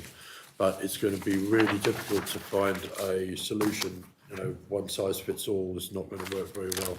Okay, we'll leave that up there. Okay. Going on to the general question about used petrol and diesel cars, and you may say this will come out in your forthcoming statement, but the panel understands that the decision to reverse plans to phase out used petrol and diesel cars following responses to the public consultation on the matter in November 25, and that key choices about how we best reflect, and formalise the UK's planned phase out will need to be made. What are your own views, Minister, about the alternative options available to Jersey to meet the goals within the carbon neutral roadmap? if used petrol and diesel vehicle importation is still permitted. Yeah, well, thank you, Constable. I think when the roadmap came into being, the world was sort of in a different place, where certainly our views of electric vehicles were different. The moves for climate change were very much more heavily driven, and it seems that globally, from a European perspective, UK perspective, there's a lot more challenge to some of the climate change aspirations that we made and the way we reduce carbon. So I get reminded frequently of the two words just transition, and I did use it in the State Assembly, and I said one of the reasons I've decided to remove the used car element of vehicles coming new to the island was one of the main reasons was around affordability for islanders moving forward, and 2030 is not very far away. I am conscious that electric vehicles are generally still quite expensive, and I just wanted to make sure that islanders have some sort of choice. So that was the first justification. The other justification was a little bit more commercial, in as much as most garages that sell vehicles sell used vehicles and new vehicles, and in many instances used vehicles are a larger percentage of their turnover than new. And when we look at import figures, we know that stacks up, because actually more used vehicles come into the island than new vehicles. So I thought there was a consideration there as well, where we might have, for example, found that we lost some garages because they couldn't access used vehicles from the UK anymore. And that in turn might mean that some marques didn't have an outlet for new vehicles. So there was a lot to consider in there, not least, of course, the reaction of the public. We had an extensive consultation, ran to over 2,000 responses, and the vast majority of those responses said that they were opposed to phasing out used vehicle importations in 2030. So I made that early decision. I've made the announcement so that the industry and the general public have some certainty, and I will go on to make, once I've had a chance to look at the detail of the responses to the consultation, announcement about the other parts, which is new vehicles and other aspects of that, because it may well be that I take a different view to I take the view that actually phasing out vehicles coming onto the island in legislation is not the way we choose to tackle climate change. And Minister, in that regard, I think you're putting out some big hints there, in both when you were in the state sitting, but also just now, about the direction you're potentially taking with this. But would you be coming with alternatives? Because of course transport is the biggest emitter within the carbon neutral roadmap, and of course if you are inclined to go the way of not looking at anything related to transport with fossil fuel phase out, vehicle phase out, what would the alternative be? Because of course we're still stuck with that quite high number of what the transport emissions is. You're quite right, Chair, and I did say I'm absolutely conscious of the time, resource and the financial resource in developing some of this legislation that would be required to phase out the importation, and whether that was the right thing to do, because people still need to have choice. Having said that, I think it's really important that we try to influence behaviour when it comes to climate change and reducing carbon and carbon emitting vehicles. And at the moment, we've already spoken about emissions duty, and I think that it may well be that we need to evolve that system further. As you well know, we have a number of bands, and we're charging that levy in addition to the purchase price and the freight price on the amount of the levy changes depending on the emissions of the vehicle, and I think we can do further. But will you be putting specific recommendations forward? Because of course it's the end of the term, and if you make big statements around quite a big chunk of the carbon neutral roadmap, it will be very difficult for the next minister to take any forward or make changes accordingly Well, I mean, in that what they think should be It may there. well be, and I mean, any new minister may take a very different view to myself, but they will have the consultation to refer to. They will also have all the evidence that I have at my disposal to refer to as well. But I would certainly be saying to them, and it may well be that I'll allude to it further when I make my final statement, that I think some of the tools we have in our toolbox currently can be used to influence driver behaviour, purchase behaviour further still. And I've spoken about the definition of hybrids. I think the hybrid definition is very generalised. I think we need to be a lot more specific. And I think we need to be even more specific about the amount of carbon that vehicles emit. And I think we can drive or encourage behaviour in certain directions through vehicle emissions duty as one idea, but there may well be the opportunity to change to other types of duty, not just on emissions, but maybe on the size of the vehicle, the weight of the vehicle. Who knows? There may be a number of options. The UK are committed to electric vehicles. You know, they have policies in place already that say that, you know, internal combustion engine vehicles won't be produced at a certain time. That may well change, and depending on the government of the day, they have gone in and out of dates and changed dates and different. But I mean, there's still, you know, we have to remember that in the UK, there's a requirement for car manufacturers to sell a minimum of 20% electric vehicles, and if they don't, they're fined. And so those targets and aspirations will increase. And that will have a direct effect on what happens in Jersey. That's the other thing I really want to say is I think this work has led me to believe, certainly, that it is the manufacturers and the restrictions, rules, regulations, whatever you want to call them, brought in by the UK government have a direct effect on what happens in Jersey. And we could spend a lot of time and a lot of money developing legislation which will do very little because the decisions taken on in the UK will affect us directly. So, following on the Chair's question just and responding to your original response, I mean, I take it you are going to cover some of these items in your final report, and of what you say also, then there will be your views, but you believe it's the next minister to take them forward. Well, yes, Councillor, you know, it would be nice to be in a position to have another 6 months to develop some of the stuff further, and certainly the work of the Climate Council would be something I would really like to take on. At any handover from one minister to the next, there will be a number of pieces of work which have to be taken on. Maybe it's not such a bad time. We know that 2026 is what we call a transition year, which has allowed us to move from the first phase of saving carbon to the second phase, which runs from 27 to 30.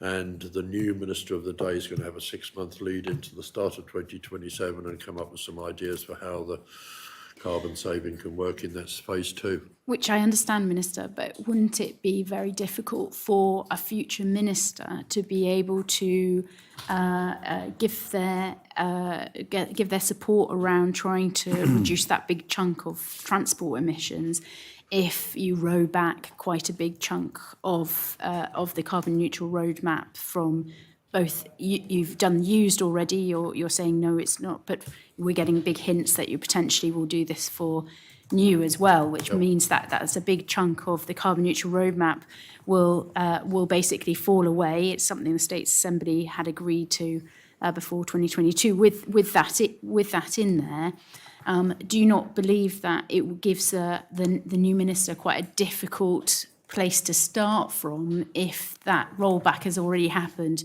just at the end of your political term? In some ways, I suppose a new minister might look back and say, well, I'm disappointed I didn't get this opportunity to make this decision myself. But certainly I wouldn't want that new minister to think that I'd made a decision which was rolling back. Certainly I'm changing the policy. If the decision was to phase out new vehicles new to the island in 2030, yes, I'm changing that. But that was a decision taken to get us to point A. I think that we can get to point A via a different route. Mm-hmm. You know, the UK are committed to banning the production of petrol and diesel vehicles in 2030. That means that means you're not going to be able to buy them because they're not going to be made. So whether I decide to make a rule that says you can't import them, or the next minister, it won't make any difference in this instance because they won't be available to be imported because they're not going to be manufactured. So I take the view that we can still get to where we want to go, but I've made a decision that we're going to go to that destination a slightly different route to the one we had planned. I don't think we need to be passing legislation in Jersey when it's a reasonably good chance that the legislation would make very little difference to what, your legislation to ban the import of petrol vehicles in 2030, I think we're going to get to 2030 and find that the vehicles wouldn't be available to buy new in any case. So I'm taking a punt, but that's my view. I think we can avoid a lot of expensive legislation because it'll happen in any case.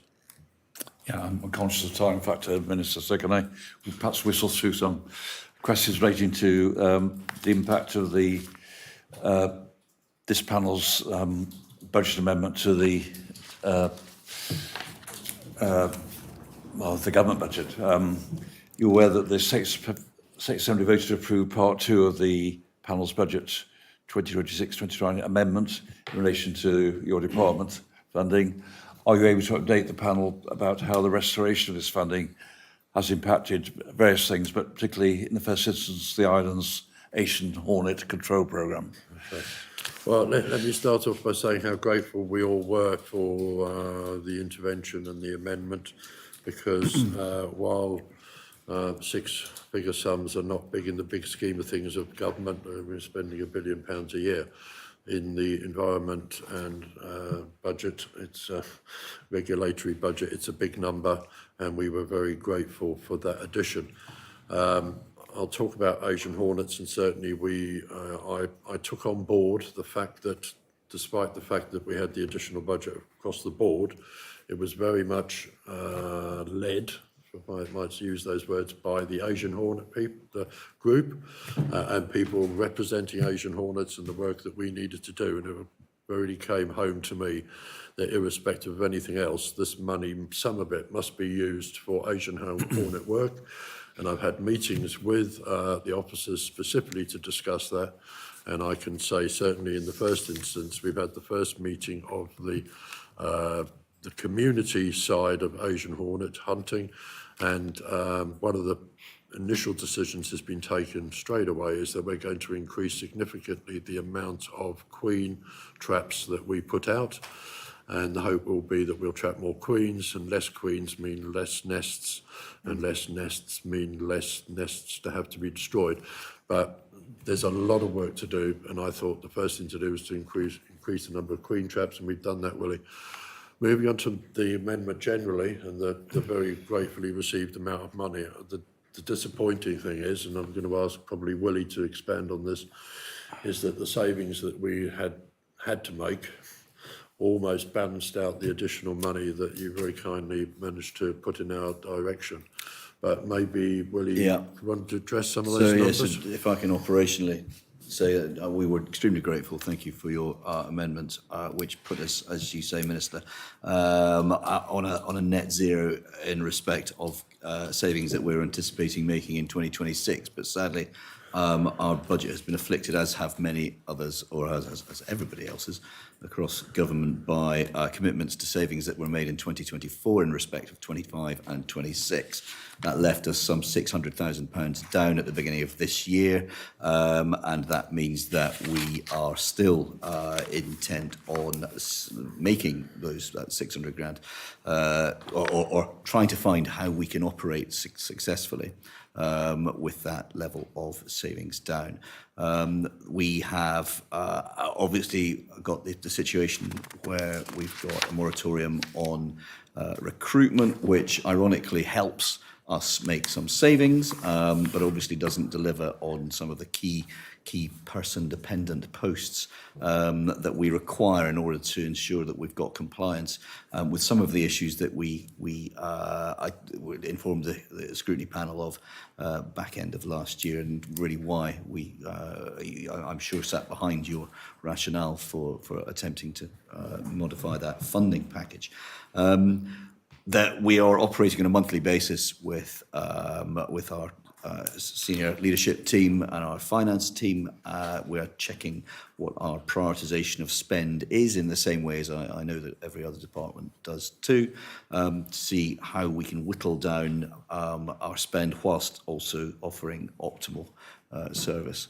So we're committed to delivering the work streams that we have we have guaranteed to the Minister particularly. But we are pressurised, I would suggest. Interestingly, and I know this is common with many other departments, we don't just have priority work streams that are linked to ministerial drivers, but of course we have work streams that are driven by the EU-UK reset requirements, wider multilateral obligations and existential pieces of European legislation. So we have many very competitive work streams, which it's very difficult to prioritise. Well, thanks for that. And leading on for that, does that mean you have concerns about the level of the department's funding being cut next year? And in fact, before you answer that question, I mean, 10, 12 years ago, I chaired this panel when you were Minister, and I seem to recall your making the point that the Environment Department was a poor relation of all departments. And is that still the case? Do fellow ministers actually recognise the importance of the environment, particularly in view of the extra responsibilities? Yeah, I mean, given over the I years? don't think, Constable, that members, fellow ministers don't, it's not a case that they don't recognise the importance of the environment. And certainly we know the public value the environment enormously. If you ever go out to consult them, they will, the environment's top of the list. The problem that I have and the problem that other environment ministers have is generally when it comes to the allocation of government funding, it's very difficult to argue a case for protecting a plant species on the North Coast when the health minister is asking for more money for some really difficult, challenging decisions at the hospital, or the education ministry looking for more teachers. So reality cuts in at some point, and there's always a huge number of aspirations of wonderful work we could do for the environment. And we all want to look after it better, but the monies available to do the work don't ever seem to increase dramatically. One thing we have been fortunate to have is the additional money in the rural support scheme and the marine support scheme, and at least in the environmental sector. In the countryside, the farmers are now paid increasingly large amounts of money, but that is in response to their coming up with public goods. So that whether they are treating, they're helping with the biodiversity, they're helping to protect things, they're increasing habitats, they're farming in using less resource. So in a roundabout way, the additional money for farming and fishing is helping the environment. But more generally, the environment budget is never funded enough, and it's always challenging. I very much hope and I wish success to the next minister when they go to budget negotiations, but I'm under no illusions that budgetary pressures are not going to get any easier in government next session. Leave it there. But Shirley, yeah. Thank you, Minister.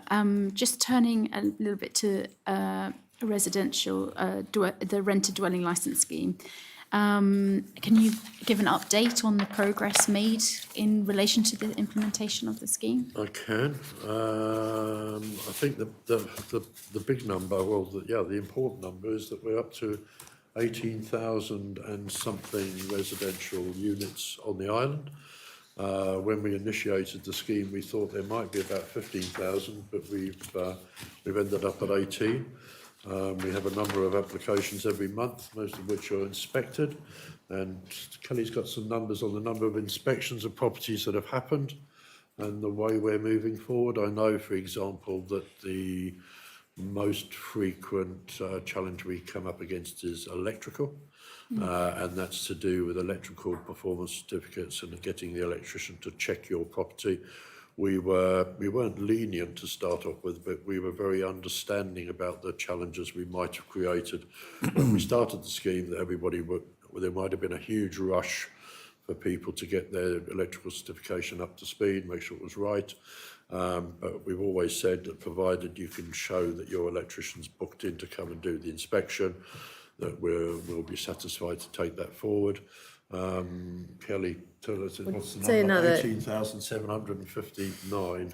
18,759 licences, and we've undertaken 807 inspections, and noting that we haven't had an additional 512 complaints logged on top of the 807. Of the 807 inspections, 174 inspections have resulted in actions being taken to meet minimum standards, so non-compliance. So that would approximately account for 22% of properties inspected that would have a hazard that would need to be altered to meet the requirements of the law. No licences as yet have been refused, but we have a number of matters that are currently under consideration in terms of potential enforcement action. So I think that's, on the whole, quite a good representation of that. We have obviously published the 1-year report, but we will be publishing another annual report. Yes, and in that, we've talked before about the scheme's code of practice, and that there was several additions of amendments and things. So far, with the latest amendments, do you have any more feedback from stakeholders? How do you receive that? Engage with them on that? Is it feeling quite steady now that the code of practice is where people feel? Well, certainly from my perspective, Chair, I can report that I don't get a lot of feedback now. I don't know, Kelly may report differently, but certainly from my perspective, I think things have settled down very well. People have taken, as we say, the code and the toolbox are living documents. We will continue to amend them as required. We're still working with the Landlords Association. We work very closely with the JLA. And Kelly, I don't know how much more, are we still receiving input? I presume we have some input. We do work very closely with the JLA on a number of matters. I think the code of practice was changed back in April 25, but we haven't had any specific feedback to make further changes that will cause us to make improvements since then. But we do accept feedback, generally speaking, and if there was any changes, then we would act on that. And I suppose this will be soon where it will be the renewals? the renewal. Yep, so the yeah, renewals would be Well, from the 1st of May. we had hoped, you giving the bad news or am I? It's your Maybe I scrutiny should hearing, see as I'm Minister. a politician. We certainly had hoped, Chair, that by now we would have well, it's always been our intention to have a portal so that people who came to renew this year could have a very simple and straightforward means of doing that.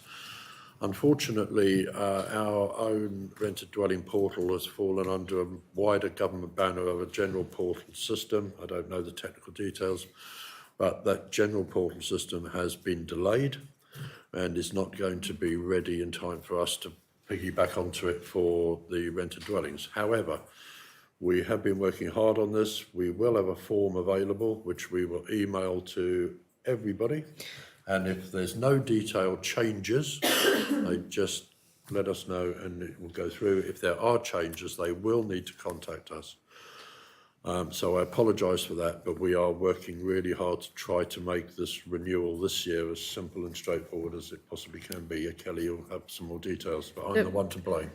Can I just quickly ask, because we probably cast our minds back to 2024 when this was all happening and there was a hope that time we'd have had a portal, and I think IT realities meant we didn't. But I presume work was done to kind of onboard a portal back then, perhaps onto one of the existing systems that was within the regulation department's toolkit. So has any work been done to IT that is now going to have to be scrapped by way of changing plans, I guess is my I question. think before Kelly answers, I might just say, I think there was the possibility of a number of different individual portals being developed in different parts of government. And I think a decision was taken, and I'm just trying to brainstorm and engage, I think a decision was taken at some point, no, we will do this all in one place so that we don't duplicate costs and everything else.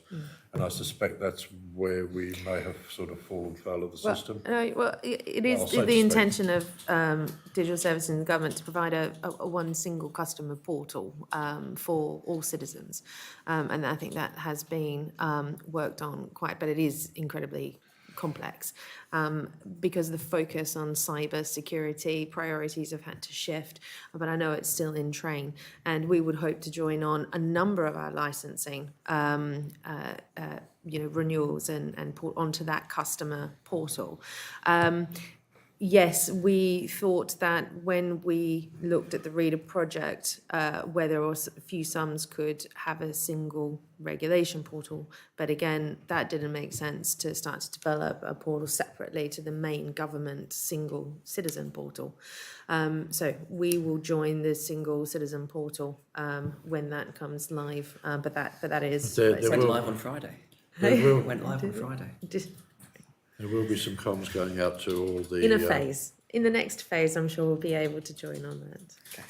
So I think Not ready for the May. the main point though is that the 1st of May there won't be a portal, so it will have to be a form that will be sent out, and I assume you will give them a little bit more time for I was people just about to say, we to fill are it out. very close to contacting everybody, explaining what is happening and making it as simple and easy as we possibly can, especially if you haven't changed any details.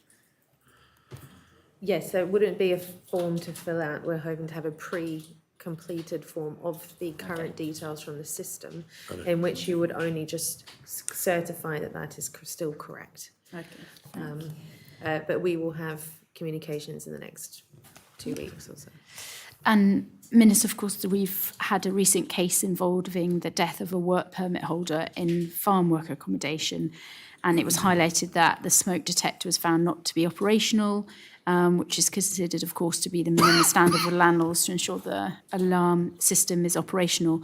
What impact has this case had on your priorities for inspection of rented dwellings, especially accommodation provided by employers to employees, and particularly farm worker accommodation? Well, thank you for that, Chair. I think the first thing I want to say is to accept my sympathy, but I think I want to wait for the written report from the inquest. I know I've received some verbal comments, I've read what's been in the press and what have you, but there will be a written report which will come to me, and at that point I think we will look at it. But certainly I am aware that there will be some recommendations in that report from the inquest, and I think at that point government will have to look at that and see where we are. I'm aware that the Farmers Union will be involved and others will be contacted directly as well for their response. But certainly it may well, we'll see what it says, but it may well be that the Directorate want to take a slightly different view. We usually work at the moment following complaints or following intelligence. It may be that we want to be, we may make a decision to be a bit more proactive rather than reactive, but we'll see. I don't know if you want to comment any more than that, Kelly. I think it's difficult to comment until the coroner's final report has been released. No, that would be very useful to have a response as soon as there's a written report and then an official response of how this will, changes will potentially be done in this area or enhancements. But Minister, for the benefit of the public, could you explain the process by which a work permit holder staying in accommodation provided by their employer can raise concerns about the standard of the accommodation? I know we've talked a lot about more general rented dwelling, but it's just if there is a specific process, or do they go through the same process that others I'll ask Kelly to tenants answer do? this. Any tenant can contact the Regulation Directorate on any of the licences. It has contact information on the back, so anyone who is a tenant can ask for a copy of that licence from their landlord for the accommodation. If they don't have a copy of their licence, then they can contact us direct. Details are on gov.je or environmentalhealth@gov.je or regulationinquiries@gov.je.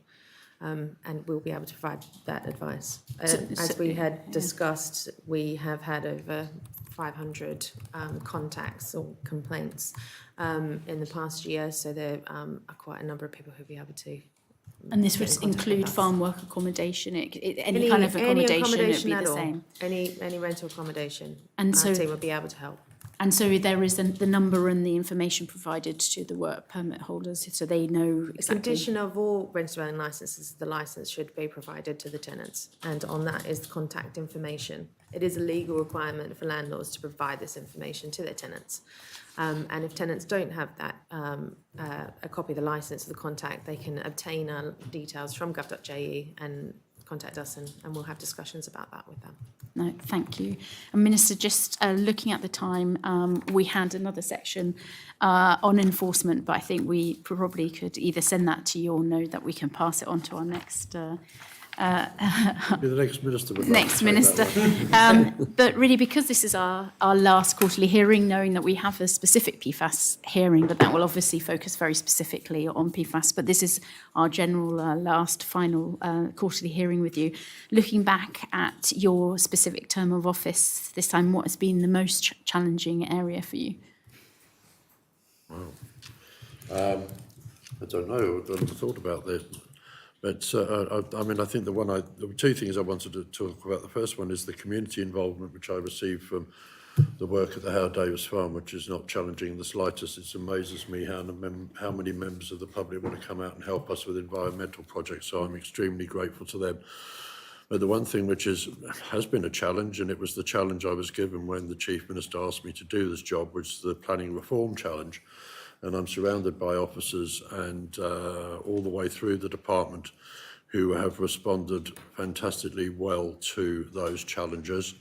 It was a challenge to pick up the planning reform programme. Our performance in the department wasn't where we wanted it to be for any number of different reasons, but the staff have been absolutely fantastic. They have rallied to the call. We are now distributing and putting out results above our targeted aspirations.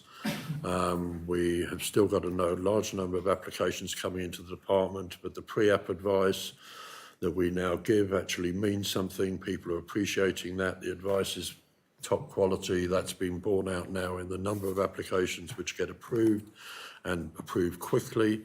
It's been borne out by the number of appeals, the reduced number of appeals that we're seeing, and those appeals are resulting in far less turnovers of department decisions.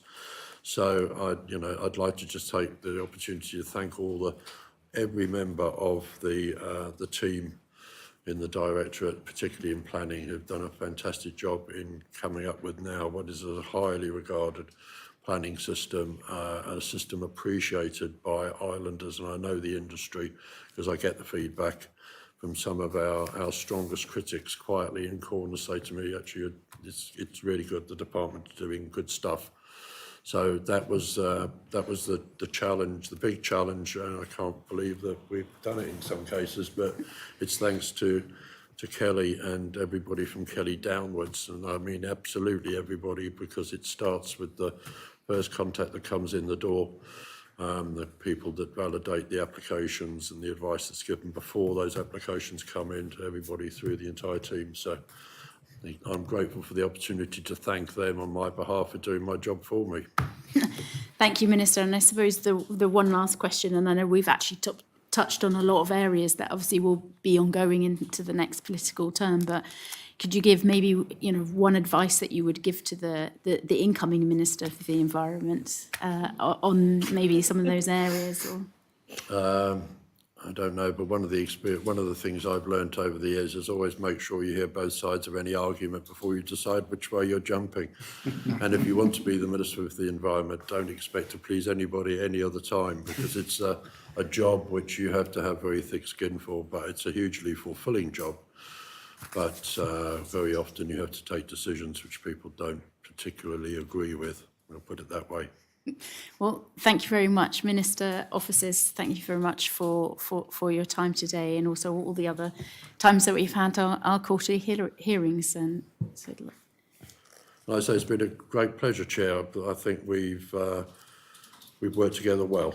I think scrutiny is to be a critical friend and there to help the Minister come to better decisions. And I look at the panel and think, yeah, I'm sure we have come up to better decisions through your input. So I'm grateful.